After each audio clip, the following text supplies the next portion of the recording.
Hi, everyone, and welcome to the second episode of The Product of a Strong Woman. My name is Liz, and I am beyond excited and grateful for this show because today I have someone very dear to me. And the reason why I wanted to have her as my first guest was because the topic for me, friendship in a woman's life, is, I think, foundational. I know it's foundational. It's the friends that we need, not to, like I mentioned before, not to tell us anything. Sometimes it's just to be there and their presence to nurture us and make us feel just so nurtured and protected. So I have here an amazing friend of mine. I've known her for over 24 years, and that's a beautiful, long friendship. It has had its ups and downs, and that's why it's important for me to share this. And I thought this was something that's very needed in a time when sometimes when a friendship can have a moment of difficulty, how do we get over that, right? So I'm going to introduce my best friend. Sorry, I just got excited right now. Sally. And I want to just first and foremost say that Sally currently serves as a pastor at the church is a local church in Orlando, Florida. She has been there for about, she's been in the ministry for 12 years. I know that much, and 20 years just serving. I think another thing which we talked about earlier was that the importance of you having done so many retreats and courses and gathering of women, that in itself, you have nourished women. I also spoke about legend in women's life. It's when someone carries you just because of something that's going on. And I feel that at this point of your life, over 12 years in the ministry, and then also having management positions, many women carry you in their life. Many women bring you into their moments. So thank you so much from the bottom of my heart for taking this moment to be with me and have this experience with me. Oh, it's an honor and privilege. I'm so proud of you, and I'm excited and seeing what this conversation can lead to. Good. And then I want to actually share with you, Sally, something that I actually had wrote in regards to the episode, because I have a project coming up later on this year. And actually, I thought of you and the many women in my life. And this is something I wrote for you guys, and I want you to share it right now. So it says, on my journey to heal, I sought guidance with intensity and met powerful women who supported me and nurtured me back to wholeness. I dedicate this moment and this podcast to these women who changed my life and saw more of me than I had for a long time. To every woman, we all strive for the same fight to love, be loved, and be loving in the world where we can forget that it's here for us, not against us. It takes a village to raise a child. And in this journey, I realized it takes a village of powerful women to bring another woman back to wholeness. Wow. And that to me is what you were part of for me. There was a time in my life for many years that I couldn't see what other people saw. And you were part of that village. So thank you so much. Thank you. And vice versa. Same and vice versa. Ditto, my friend. So tell me about friendship. I want to just start off with what is your main concept of a friendship? What is it that are your main pillars of a friendship? I would say for starters, it's love and respect. And when I think about friendships, I think about healthy relationships in general, because let's be honest, there are friends that become such an important relationship in our lives that go beyond our family, right? One of the things that I've learned is that you don't get to choose who your family is, right? Like no one comes into this world and says, that's who I want as my dad, and that's who I want as my mom, or that's who I want as my siblings. I'm a believer that God makes that choice for us, but then he gives us the opportunity to choose our friends. And what I've learned over the years, especially in my faith journey, is you want to choose your friends wisely. There's a verse in the book of Proverbs, which is one of my favorite books that really just emphasizes a lot on wisdom, that says, walk with the wise and become wise, for a companion of fools suffers harm. So I think over the last few years, and especially now adulting as a woman, right? Because as a child and as a teenagers, the way that I picked my friend was based on popularity. That's how I used to pick friends when I was younger, So it's like you just want to be around people that are like you or people that you aspire to be. So I used to pick my friends in that way. I was bullied during elementary school. So the way that I visioned friends was different. But even that builds me to who I am, right? And then as I was in my young adults age, I was looking for people that were on the same path as me or had similar goals, So I was someone that was very independent. I grew up at a very young age, had to mature at a very young age. So I was looking for people that were at least mature enough to be my friend, if that makes sense, because there are just some people that you're like, yeah, this person is either too crazy for me or, you want to walk with somebody that is kind of like you. But now walking in faith, I'm looking to surround myself with people who I can pour into or can pour into me, that can share wisdom. And I think that that's what's amazing about that verse in the book of Proverbs is that it teaches us that if you're around people who are wise, wisdom is contagious. It by the companion of fools, you're around people that are constantly foolish, whatever's happening to them,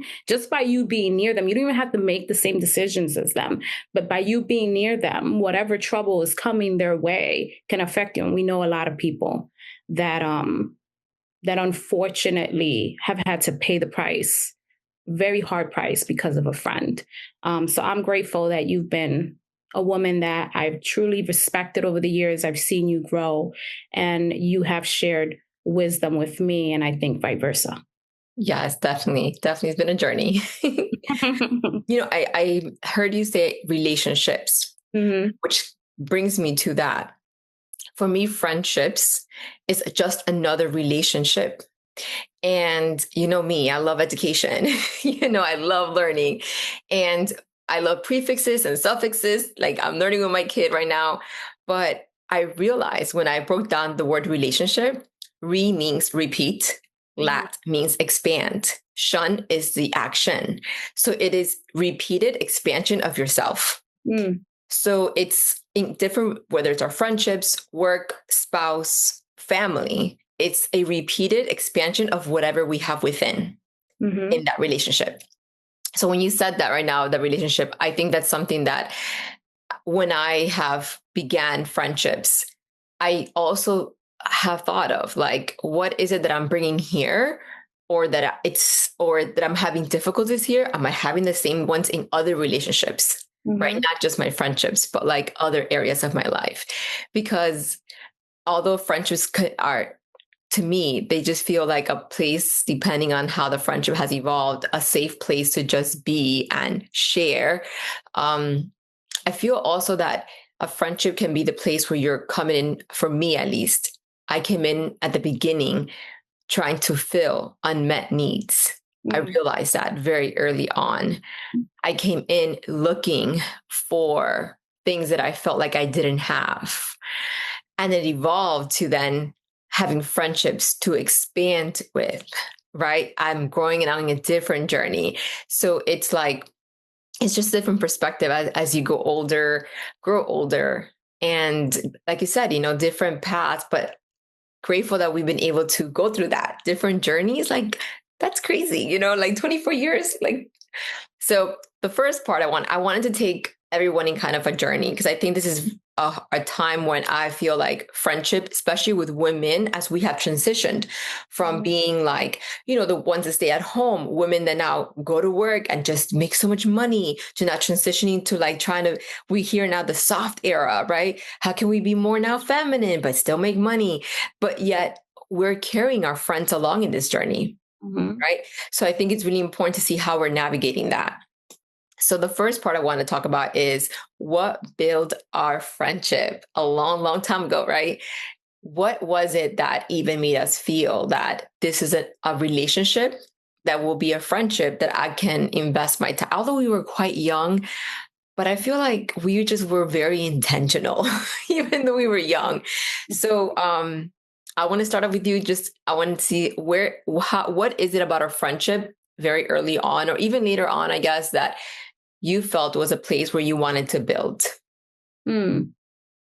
So remember I met you when I was 15, and you were a work friend, and I say a work friend because there are people that, you know, we develop friendships very early on, first amongst family or in our neighborhoods, right? Normally, my first encounters with friends were either in my neighborhood or school, right? My work friends obviously were later on in my, teenage years when I was able to actually work. So this is when I'm 15, my first job, and honestly speaking, when I first met you, I mean, it's not like there was like, oh my God, I want to be her friend, where I felt that with other people, right? It was more of like you had this like leadership or supervising role from what I remember. I know you weren't like the manager, but it was like they left you in charge of something. So immediately I was introduced to you as someone that I needed to respect and be led by, right? That had a level of authority. I was new to the role. And then you were this girl with this attitude that I was like, I need to speak to this person with, and I have a problem with authority that is misused or abused, right? Like, okay, I get you're an authority, but you don't need to speak to me or treat me like this. I remember that. And I think giving you that pushback and letting you know, like, I'm going to respect you, but you need to respect me too. Immediately allowed us to have like a spark, but at the same time a level of connection. And I don't remember how we ended up hanging out, but for starters, I think being real and raw with one another help build our friendship even at an early age, even at being 15. I think as years passed by, I will never forget. I remember that I was in Miami and I didn't want to be in Miami. I didn't want to do any of my high school activities. I didn't want to give Miami a chance. I was upset that my mom tricked me to living in Miami.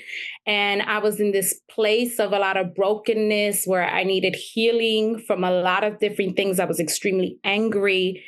And you and another mutual friend of ours, I'll never forget, said, hey, you should give the homecoming dance a chance. I don't know if you remember that. I didn't want to go to homecoming. I didn't want to do, I didn't even want to go to prom. I was like, I don't want to. I remember my first day at school, people were trying to talk to me and I was like, I don't even know why you're talking to me, because I'm not making, I ain't going to be here next week. Like, I ain't making no friends. I'm moving back to New York.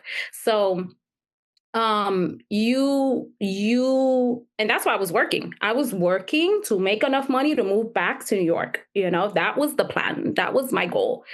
And thankfully you changed my perspective. And I think that that's something that is important and highly valuable in a friend, is when they can change your perspective in a positive way. And you said you should give Miami a chance. And not only did you speak to me in saying like, you should give Miami a chance or appreciate the time that you're here, you're saying you invited yourself to that journey. You said, because I remember I told you, I was like, I ain't going to homecoming because I don't even have friends. I didn't make any friends with anybody. And you were like, that's fine. I'll go with you. Do you remember? You ended up coming to my homecoming. I do remember that. Yes, I do remember that. I appreciated you for that. And here I am. I ended up staying in Florida, right? So I think your impact at an early age, the fact that you switched my perspective, not only that you came in on this journey with me and you said, hey, how about if I go with you? So, it's that you feel alone. That's the issue. Well, you don't have to feel alone. I'm willing to go with you. And I appreciated you for that, because I definitely saw Miami from a different lens, saw my purpose in Miami from a different lens. And I'm so happy that I stayed.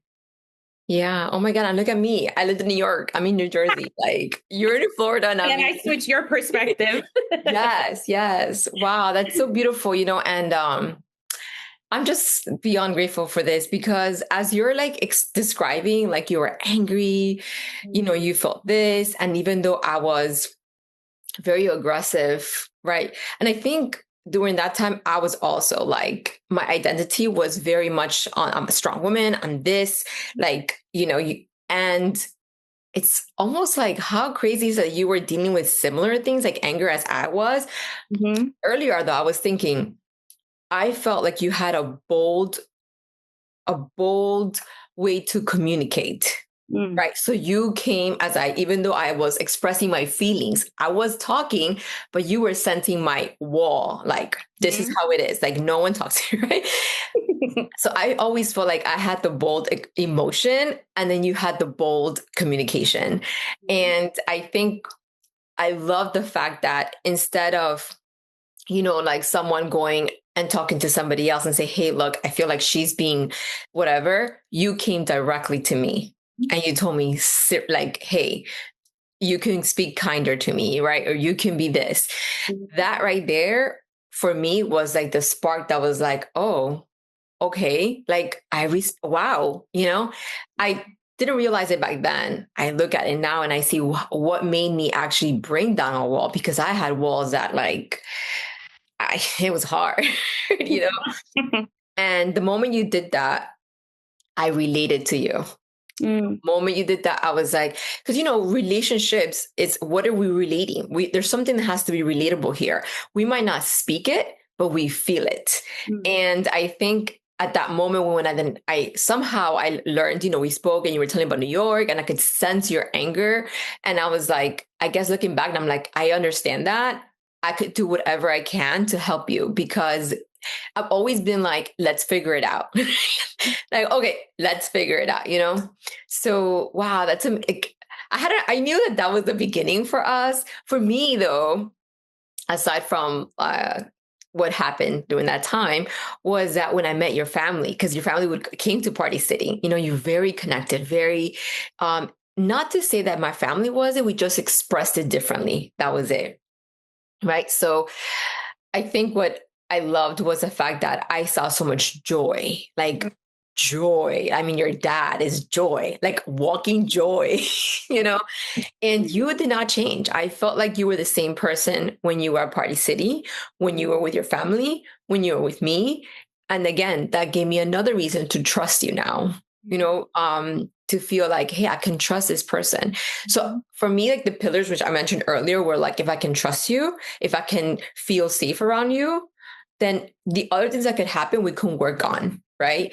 But we have the main pillars, which is trust and respect, as you mentioned earlier, Yeah. But that was definitely for me, I would say, building a relationship what made me understand that this is where I want to be, is that I had played a role of like, I had to be this, like, no one can see truly the inside, but I think you get to see a sneak peek, right? When I said, hey, I'll go with you. Let's go to prom homecoming, let's do this, let's do that. It's like my way that nobody knows behind closed doors, that although I was so harsh externally, inside, I was like craving that hug. Like nobody would know that behind closed door, I would be the one like wanting hugs and like, hey, let's talk, So yeah, that definitely, I would say, building a friendship, it's very important to understand just relationships and how can you relate to that person. Are the foundations in there correct?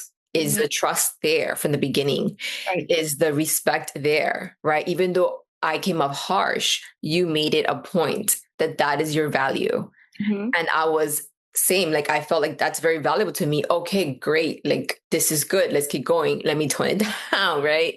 So I think for any other person in this, heading in the journey of friendship, it's like, as women, just understanding that safety and respect go a long way, So that's great. Like, I love that. I love the story. It took me back to, I'm not sure if you remember, but we were driving in like my car, because back then my car was crazy. I know. And I even had like a towel. I can't believe I'm saying this. I had a towel for a window for one time, guys. Okay. But I remember going to like the worst horrible like Overtown or something like that, and I just stopped the car. Do you remember that? Gosh. And you got so scared, like, please drive. And I was like, no, I'm going to stay here for a moment. And then we go. But yeah, so yeah, building our friendship, definitely. I'm so grateful that being that young, we knew exactly where our boundaries were. Yeah.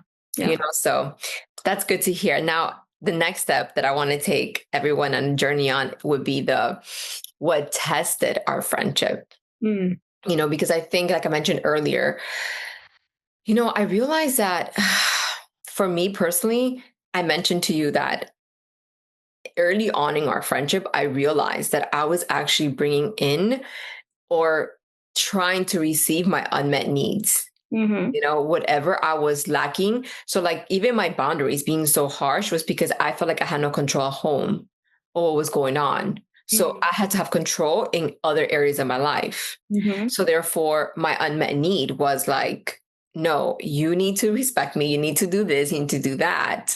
And my judgment, if it wasn't done, was how I judged myself, was extremely harsh to that person. Hence, I barely had, I think my friend, and like I had one more friend or two, but like at that time it was like my judgment was so harsh. I wouldn't even entertain anything because that is how I judge myself. It's a reflection of me. So I really want to kind of dive into this part, and just I want to hear you, tell me what it's a timing or friendship that was tested, because this happens all the time, in many friendships. Mm-hmm. So, interesting enough, as you were asking me that question, I love the way that you worded it. What tested our friendship? And it made me even think about another question, like what takes a relationship or a friendship from being healthy to unhealthy? There's a lot of talk about toxic relationships and getting out of toxic relationships. And I can tell you that never in the 24 years that we've known each other did I ever feel like our relationship or our friendship was toxic.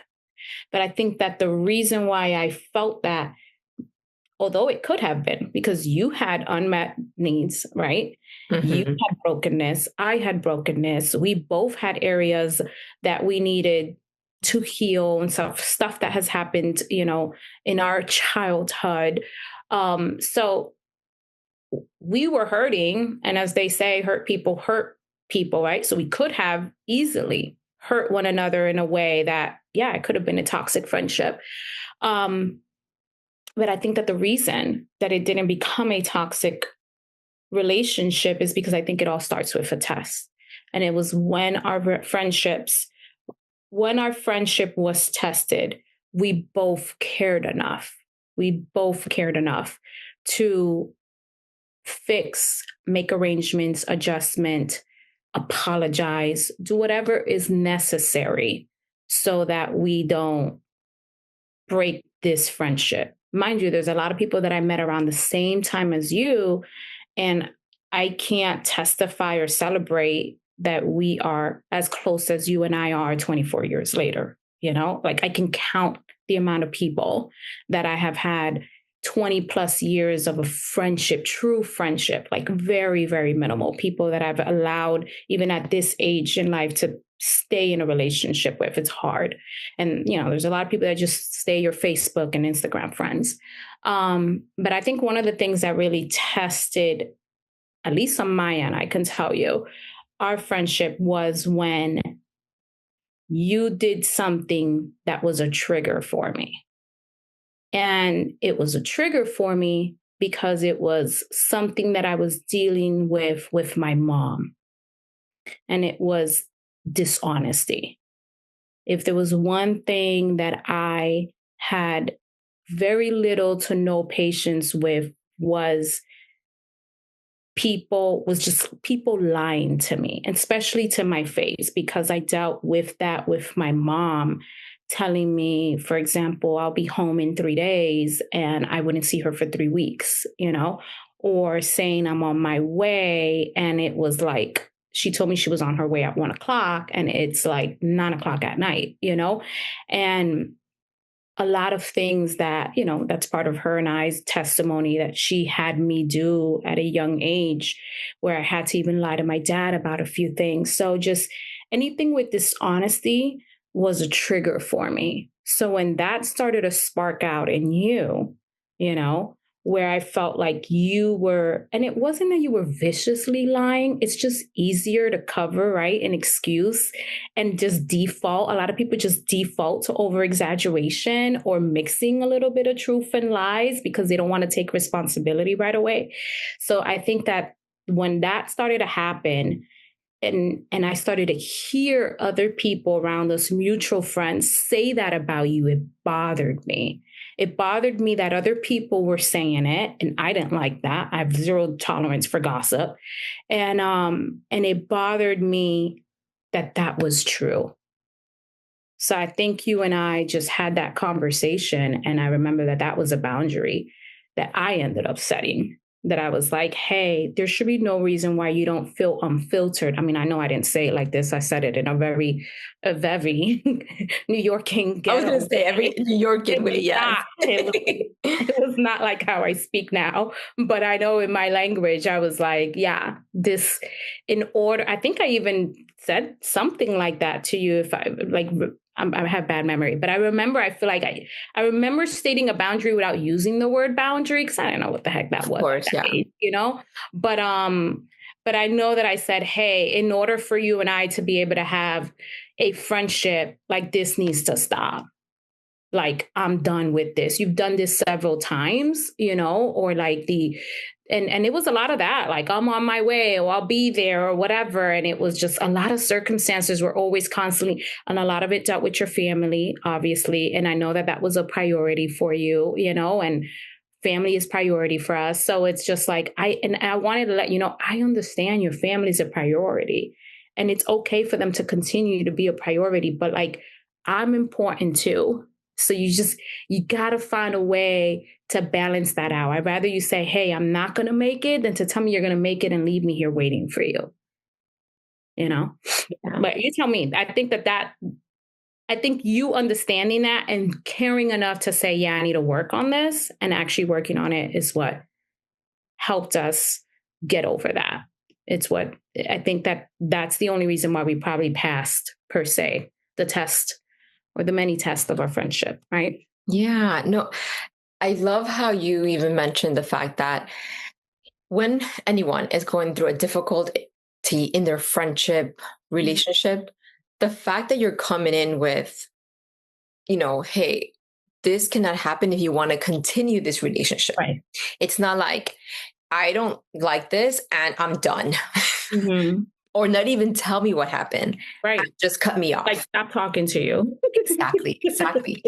And again, that is it kind of like reminded me of like, wow, like, again, she's so like straightforward, you know, like just tells you. And it's like, it made me face what I was not facing at home. Because if there's one thing I realized is that even in my marriage, back then boyfriend, things that I've dealt with my family, right? It's a growing season, you know, but it's like, if I'm dealing with this, I have to lie because last minute I was told like, hey, we're doing this. And then I feel like the guilt of, if I don't stay home and do this, then I'm a bad person.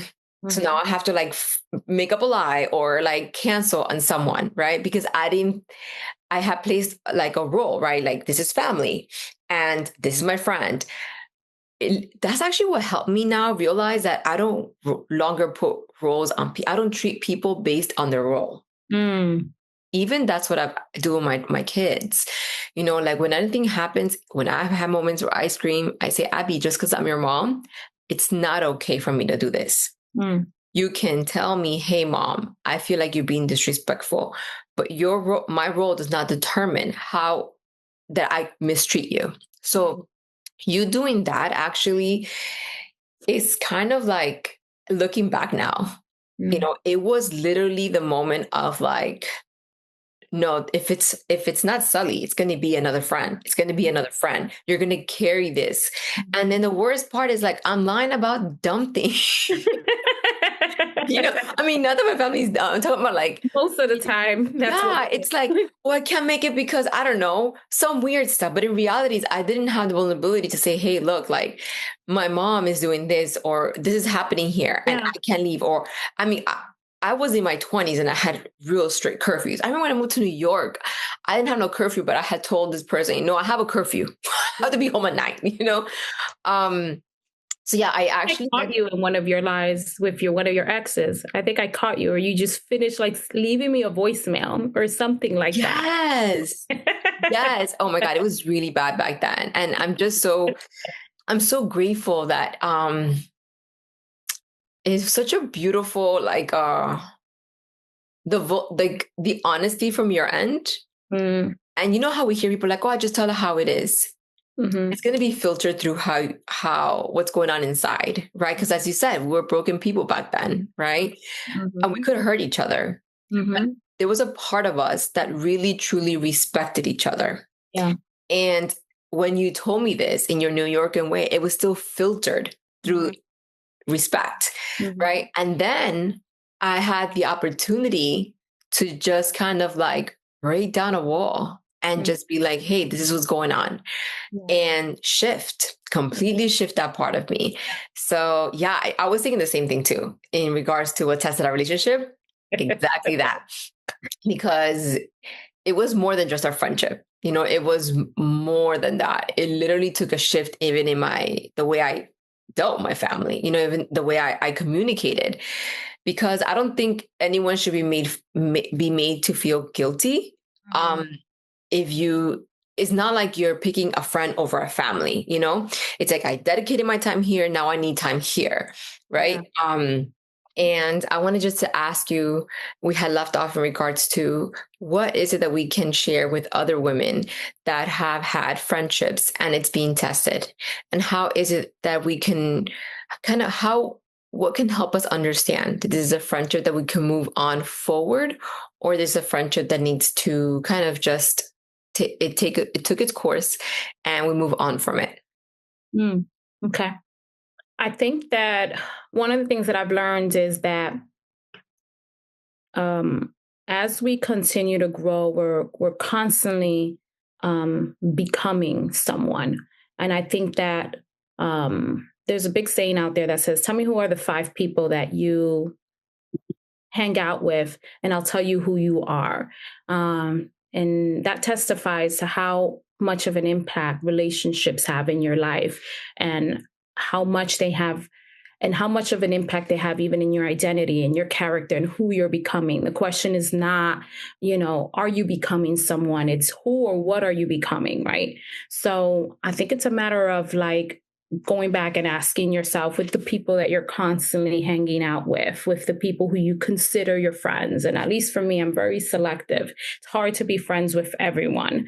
The people that I've invited into my life that I want to devote quality time to, what are they bringing to my life? What are they pouring into me? What am I pouring into them? Are these people that I'm okay with the influence that they have in my life? And if not, then maybe this is just a seasonal friend. And this is not someone I'm supposed to be dragging into this season that I'm in right now or where I'm going.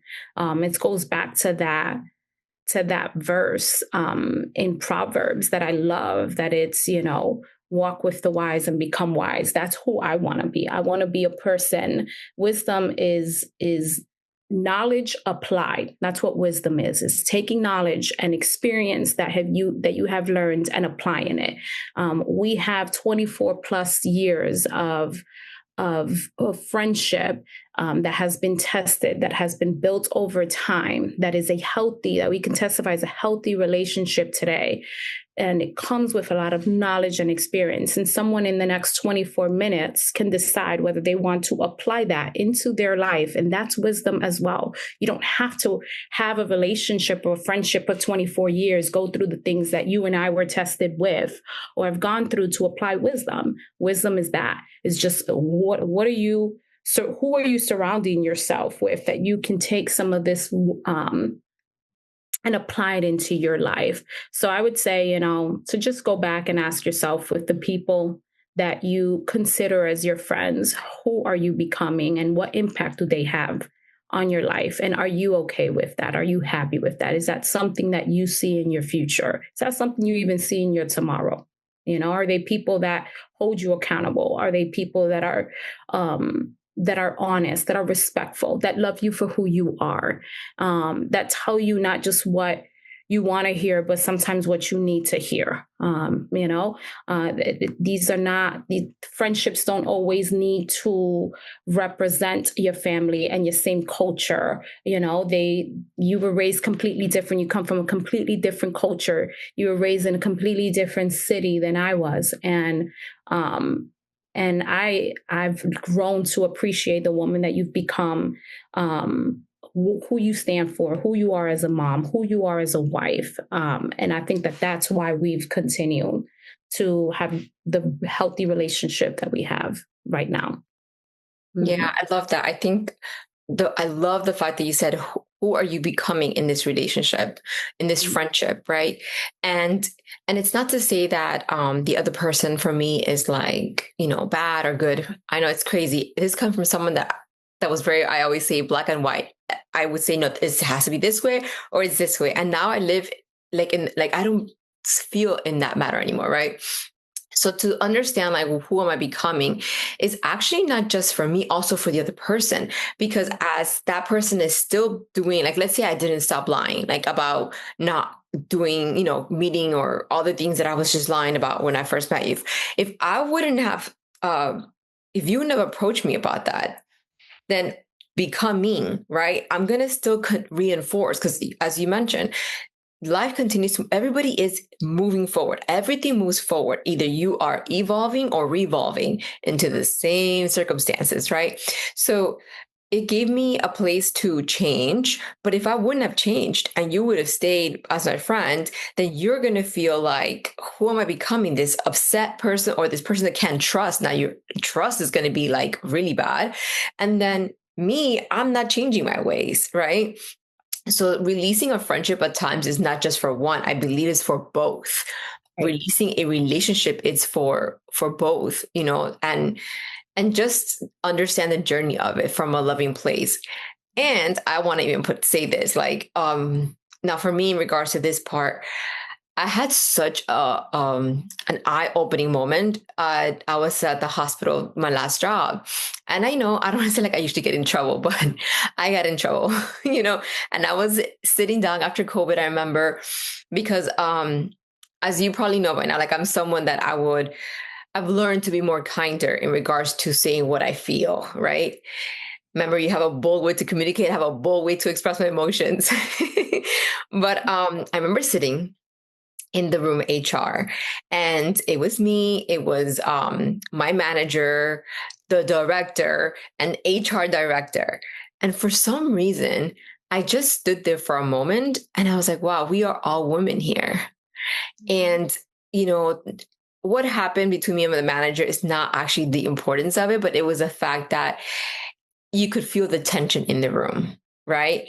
And another thing I would say is that there was different cultures. So I'm Hispanic. The manager was Jewish. There was a person, African American and white. And I was just I don't know why I was thinking about it this time, but for a slight moment, I was I took a moment to say, wow, at one point, she couldn't do this job. I know COVID, what was I even thinking about this? But I just had a moment of thinking, we are women. And we are here just putting tension on each other about family, because it was about me wanting to be my baby more and COVID was happening and all this other stuff. And it gave me that moment gave me the moment to kind of bring your walls down, Liz. You know why? Because there's no one you're fighting by yourself. Whoever you are creating this resistance towards, it's happening here and they feel it. And now they're in that protection mode, right? I need to so yeah, that moment was such a time of that's when I felt women, we need to understand how important it is to respect and appreciate each other. Yeah. Yeah, that was amazing moment for me in regards to testing. It tested my womanhood, because I was wow, but it gave me such an amazing, I left that room coming in upset. And it's so crazy. I mentioned like I have that bold emotion. Everything for me is very emotion. Like I feel and I'm like, and I felt everybody's like tension. And it was just like I left that room with a whole different perspective. And I even saw like how this woman, like, she's perceiving me as like, well, you don't need to be home with your kid right now, but not from a bad place. It's because she has a support system at home, like in her community, everybody's there with a baby, so she might not understand the feeling of like, hey, I don't have no one here. Like I need to be here. So like, I had to like be connected, not attached to the perception. Oh my God, I'm sorry. I just had like a broom moment. I've been working on this. This has been coming in my heart for so long, being connected to your essence, but not attached to your perception. That moment was one of those. I was connected to every woman's essence. I connected with them, who we are as mothers, as creators, whether you have kids or not, because it was actually did not have kids. We are still mothering somebody, nurturing a friend in need. But yet I let go of the attachment of every single perception in that room. And I felt like I was part of them, not against them. So yeah, beautiful way to, I just connected that right now. But okay, so now we're going to go into the third part of the journey. And this is, again, I really wanted to take everybody, women, how we build our friendship, how our friendship gets tested, and now how this friendship, how our friendship evolves. What evolved our friendship, right? Once you go through the difficult times, and I think evolving not just because we had a difficult time, because it doesn't have to be a difficult time for evolving to occur, right? But what is it that keeps, as years pass by, we could just stop talking or just stop whatever, right? But it's like something that keeps evolving, this friendship, and as you mentioned, we live plane ticket away, right? We live far away. So what is it that you consider something important or that allowed you to continue to evolve in this friendship? And I think this is important for a lot of women too, because although we might not talk to someone for a long time, how is it that, what is it that makes you desire their time, first of all, right? Why do you even desire your friend's time? Like, I think that's even something to look at. Like, is there something that I'm not fulfilling within myself? Because remember earlier, I told you, I was coming in because I had unmet needs, And so what do you think? Tell me what your thoughts about what made you feel that you could, what evolved our friendship and you want to continue to evolve in this friendship. I know that I keep going back to this verse, but it really spoke to me since we started this conversation. And it's the walk with the wise and become wise. And I'm going to stop there. What I learned from reading that is that wisdom is contagious. And I think that what has evolved our friendship is that your wisdom is contagious. Your experience, your knowledge, the way you have grown as a person, how you look at life, how you're healing, the way you mother, the way now you're a wife, your commitment to education, your passion for helping others is contagious. And I think that the reason why I've continued to want to stay in a evolving relationship and friendship with you is that it's because who you've become as a woman is someone that inspires me and is someone that I want to stay connected with. But if you wouldn't have been that woman, as much as I love you, Liz, and you would have been someone that continued to lie or someone that continued to stay in their brokenness and in their lack, I think I would have still loved you just from a distance. If that makes sense. I love that. Yeah, it does. It does.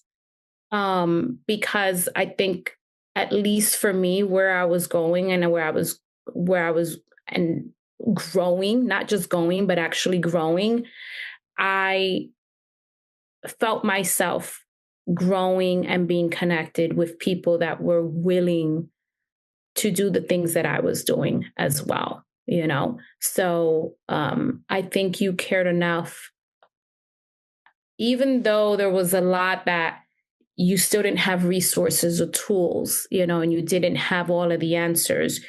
You had a willingness. You had a willingness to grow. You had a willingness to change. You had a willingness to heal.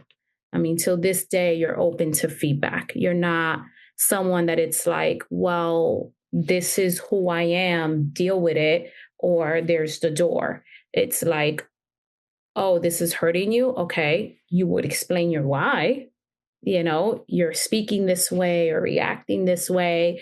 And then you were also open to listening to the way that the other person was receiving that. And then you cared enough to say, okay, how can I work on this? Yeah. I love that. I think the reason why you are where you're at today and why you studied what you studied was because of that. You continued to seek. Yeah, I was just talking about it. The seeker is the sought. I think I talked to you about that because I realized that everything I was seeking outside, it really had to begin from the inside. And that was such a difficult time, but, very worth it. And I love it. Like, one thing I talked about before is that if there's something that, and this is the reason of this podcast that evolved, was the fact that I love listening to people's stories. I did that when I was an EMT. I did that when I was a nurse. I do that as a clinical therapist. It's like, I just want to immerse myself in your vision, because immersing myself in your vision allows me to expand my perception. And I think I'm going back, like, I understand my boldness of emotion. Like, emotion for me is so something that it's just very strong for me.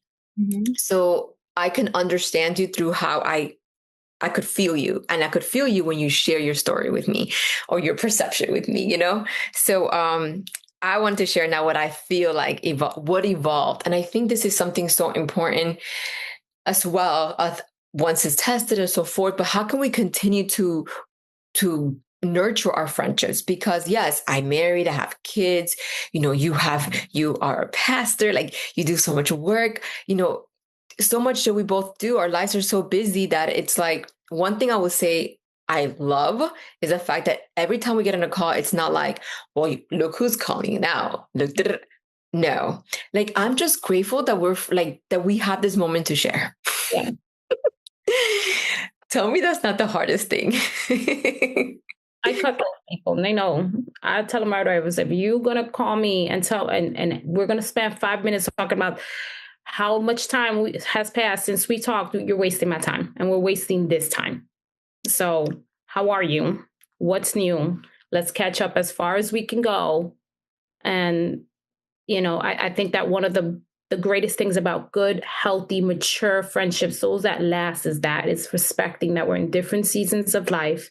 We don't need to talk every day. We don't need to hang out every day. It goes back to kind of what I was telling you earlier. Like, I needed to understand that when you became a mom, when you became a wife, there are other priorities. And I love and respect you enough to give you that time to be a wife, to be a mom. And we'll catch up when we catch up. And I think it also, because I know I hear like, oh, but like, I need, as a friend, why don't you call me? Like, right? Like, say it will be like on your end, like, because I'm the one that, that have kids right now. And it's like, oh, why don't you check on me? But it's like, when I was going through my darkness, I mean, I stood by myself for a long time, but in my deep moments, I was reaching out. I was calling you, I was calling Jackie, I was calling the people that I needed. So I feel like, if you feel that your friend is in a season that is busy, right? If you don't feel comfortable or safe or to call her and tell her, hey, I need you right now. Right. I think it should be more in like what's going on within you, that you feel that you cannot call that person. Yeah. Like you're being needy or you're being this, you're being no, because that person, the moment they sense that you need to talk, they will give you that time. Right. Right. So I think that's actually a great window or space to say, hey, if I'm constantly asking someone for time, what is it that I need? And why is it do I feel that I can't, instead of saying like, hey, what can you call me? Why is it that I feel that I can't call you? Right. But in regards to the evolving part, I just want to say that the one pivotal thing for me has been that one, I know that your faith is like stone, like that is your rock, like that is your essence, right? That is your essence.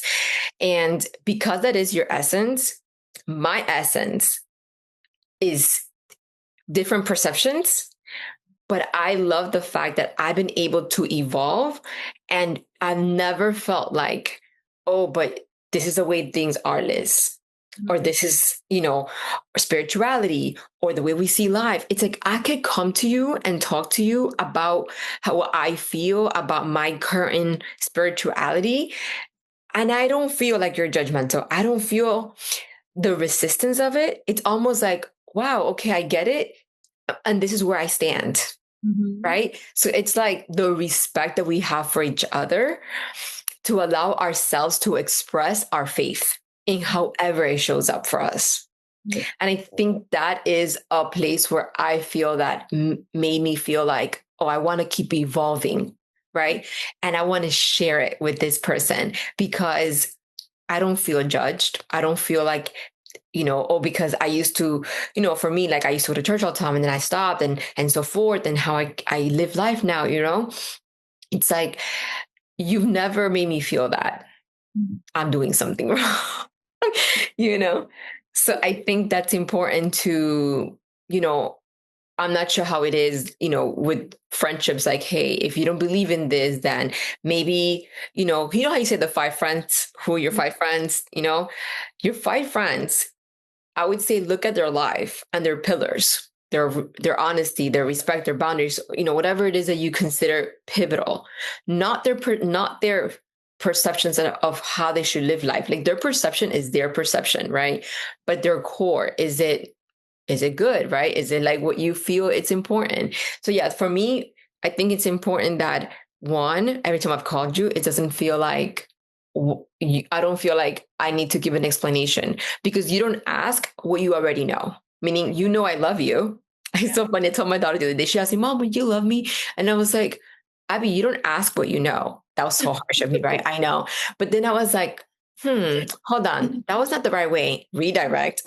And I was like, actually, the important question is, what made you feel that you had to ask me that? And she goes, Mom, you gave me curiosity. So like, I need to ask you because I want to know more about it, So, yeah, so that's very important. Like, I guess every time if someone were to tell me, even family or friends or husband, all that, I mean, not my husband, I see him every day, but especially friends, the moment you ask me, oh, look who called me now, it's like you're questioning how I feel about you. And if you're questioning how I feel about you, then what is going on here?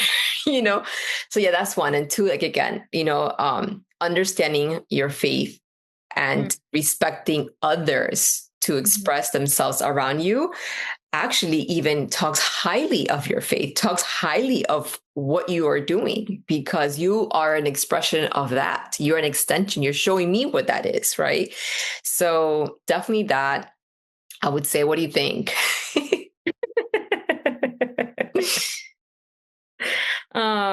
Sorry, you asked me, what do I think about what you said?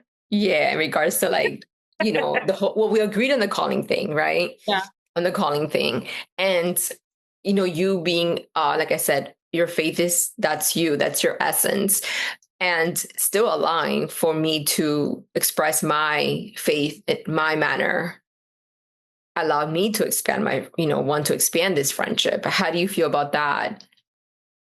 What's the first time I actually hear you say that? So, thank you. I feel, I feel humbled, and at the same time, a sense of relief, because I think that one of the biggest things that I've been most intentional with as I continue to walk in faith is making sure that I'm shining light on Jesus and who he is, and that I'm working hard to to be able to become more like him. And one of the things that I've learned and that I love most about him was that it's that people felt comfortable.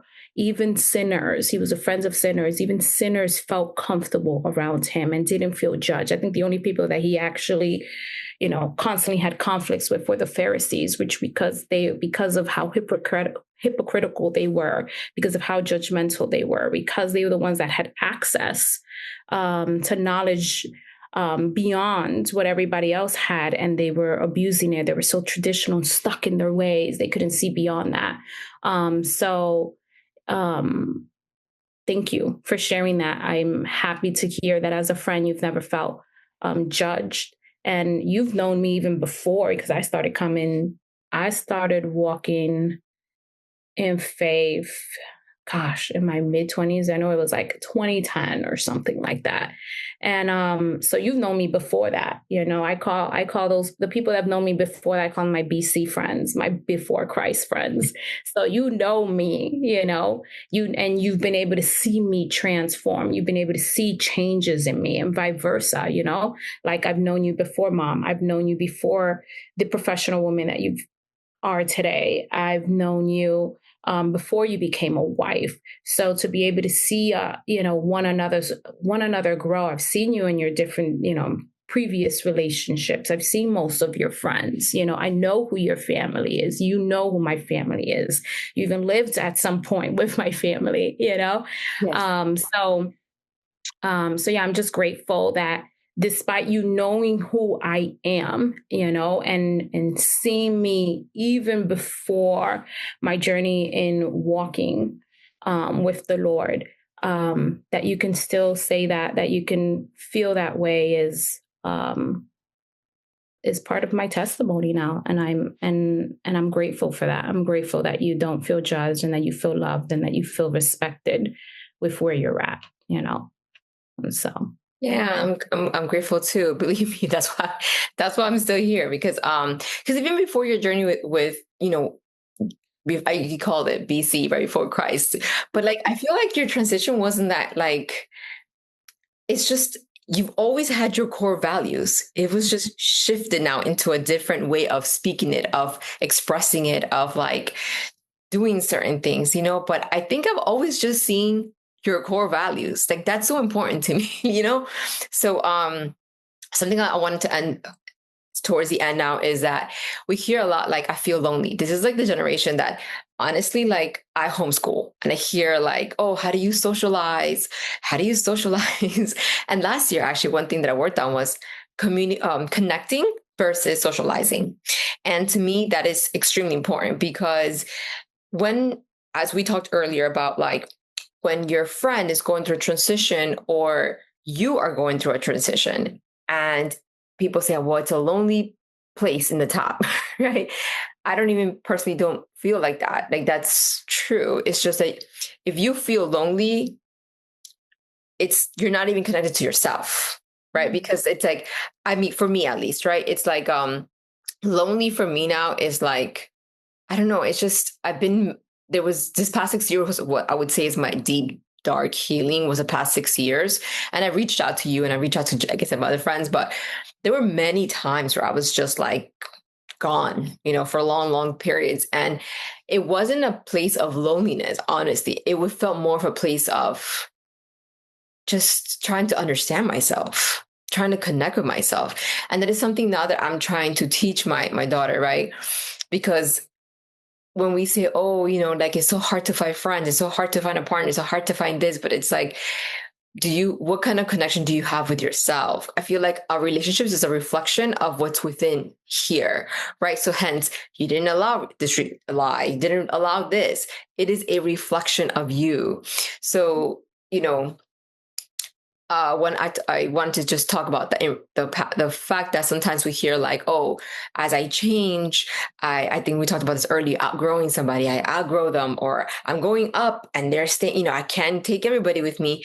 And to me, that just doesn't feel right, So I think that when we're going in either a journey of changing, transitioning, or it's, even if we don't have that many friends, it's like, how connected are you to yourself, one? And two, we're just going different paths. We're just going different. No one's going above. No one's staying back. That's my thing. No one, everything's going forward, right? No one's staying back, but we're just going different ways, right? Like if I didn't change my way of being, lying, and all that stuff back then, doesn't make me a bad person. It just makes me that I had to take a different path, right? I took a different journey. So what do you think about like when you hear that, like, oh, I've just outgrown that person? Do you feel that it's, now that I've explained to you my perspective, but if you have a different perspective, I would love to hear it. When someone is no longer, I guess, in your area, in your journey, in your way that you see life. Yeah. I think whenever I hear people say statements that I don't understand, I just ask for content. So I'll say, well, what do you mean by outgrowing? What are you outgrowing? What do you feel like you have outgrown? For me, my perspective on that, in terms of where I categorize people, and this is not just friends, this is just people in general, relationships, we could say, is I believe that we all need to have someone that is walking a few steps ahead of us. And these are people that have more experience maybe than we do, that we see as mentors. And, for some people, this could be parents, this could be teachers, this could be your boss, this could be, for me, it's my lead pastor. My parents are, fall on that. And there are just several people I have an aunt and an uncle that I see as mentors that pour into you. These are people that constantly are pouring into us, and sharing, giving us tools and resources and sharing experience and sharing their story with us and what they've learned along their journey. And then there are people that we walk alongside with. And that's where I believe our relationship is for me, And it's funny because I've had this conversation with other people, and where I believed I'm walking alongside of somebody, their perspective in terms of where I fall for them is different. But I believe that for us, you and I have, for a very long time are walking alongside one another, where we are pouring into one another, and like I said earlier, the reason why I believe our friendship has evolved and didn't stay as a seasonal friendship or colleagues at work, or, college friends, is because your wisdom was contagious before I even knew what the heck wisdom was, your personality at that. If you would have asked me this, 20 years ago, I would have said, oh, her personality, her character, I would have used those words and stuff, was contagious, was enough for me to say, I really like where you're going, who you are, who you're becoming, and I want to stick around. This is a friendship I want to maintain, the respect, the love, the attention, and vice versa that we gave one another is, allowed for this to grow genuinely. So I think that we both are walking along the same path where we are pouring into each other. And then the third category is then there are people that we get to be a mentor for, that we are pouring into. So for me personally, it's like students that I lead and that I spend time with, or that I, in my terms, that I'm discipling, that I'm teaching. I think all of these people play a huge role in who we become and how we grow. It's not just staying here. It's not thinking that you're the smartest person in the room, and it's not about keeping everything, but like, who are you passing along? Yeah, exactly. I love that. Yeah, definitely different categories, different, not to say that, this person's, but this is what are we becoming and how we can pour in people, and people can actually also receive from us, right? On our path and our journey. So now we're reaching the end. Thank you so much. But I know I mentioned to you about a question that I have that I'm just so excited to hear more about different women. And in regards to, two questions, because this is about friendship, right? How do you think friendship in a woman's life built on her strength? That's the first question. I think it's highly important. And I think that depending on the quality of the friendship, it can make you or break you. And I think both of them, to your point, and to what, the title of this, of your podcast is, right? That the product of a strong woman is that it's the relationships that break you or make you. Yeah. So good or bad, it's what you take from them. Exactly. And then the last question is going to be, what has another woman left in your journey that will be passed down to another woman? Because for me, that is legacy. As I mentioned to you earlier in the podcast, I believe you already that, because you have poured out not only on me, but I've gone to your I've gone actually to several of your your classes and retreats and all of that. Matter of fact, the product of a strong woman, when I wrote about him 2012, as soon as at that time, my back then boyfriend, he left to New York, I went straight to a retreat. I'm not sure you remember, I still have the picture of it. And it was about women and this and that. And I mean, so yes, you have poured countless women. So now who has poured? Oh, not who, because that's the main thing is, what has another woman poured into your journey that will be passed on to another woman? I would say the power of transformation.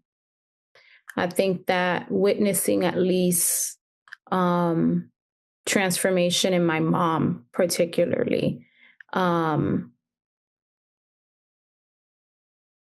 witnessing her transformation is what led me towards my healing process.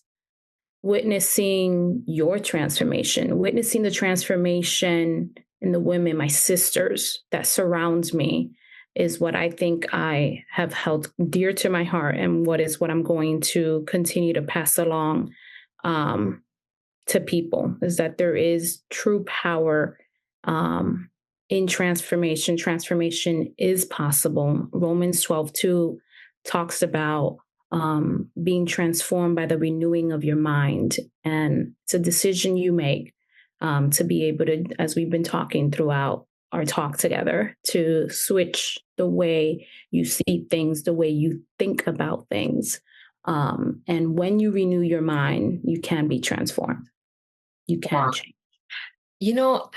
Oh, sorry, I just get really excited. I know when I get excited, I gotta slow down my talk.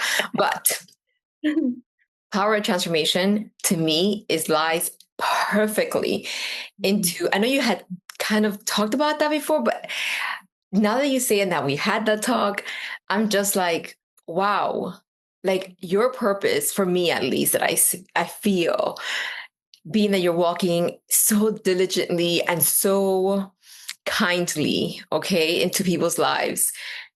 How amazing is that you carry the essence of the power of transformation, because those are what women, I should say women, even men too, but mainly women, they're coming to you in these retreats. They're coming because they want someone to see that it's possible for them to change. Mm-hmm. You carrying the power of transformation in your essence, they feel that. And you seeing that possibility gives them the possibility that it's like, that is literally, that could happen. So just you carrying that from another woman, that is your purpose. And that is why you are in the role you are in now, right?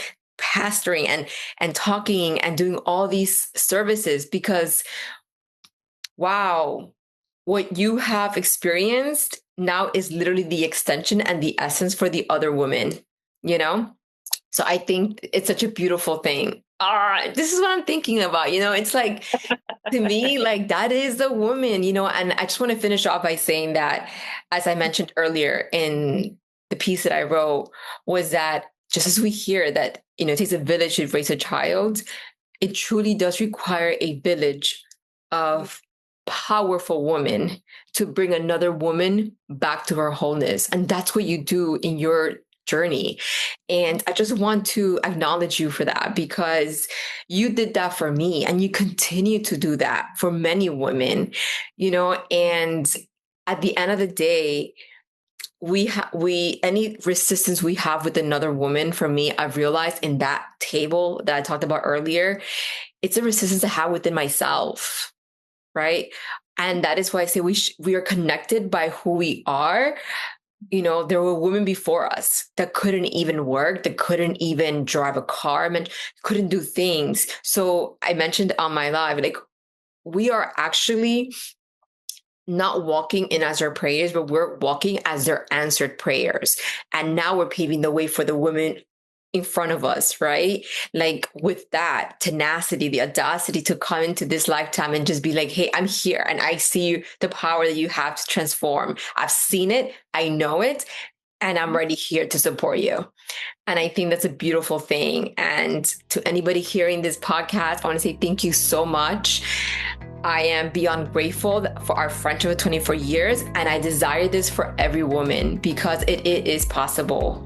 It is possible to have this. And you already have this, actually, every woman out there. You just probably don't realize it, or maybe, right? But just know that there's another woman out there fully connected to you, not attached to your perceptions, but fully connected to you. And Sully in Florida, she's got the power transformation. So just feel her essence. All right, my friend, thank you so much again. Anything you want to say before we finish? Thank you for following your heart and taking the initiative to do this for women, to be able to just tap in, listen to a conversation that hopefully can be of a blessing to their life. And I'm so proud of you. I'm so proud of you. I'm so grateful for you, my friend. I love you. Love you too, my friend. All right, till next time. I'm going to book a flight hopefully soon. I've been dying to just sit down and have a cup of tea with you, but it will happen. Thank you and take care, my friend. Love you. Love you too. Bye.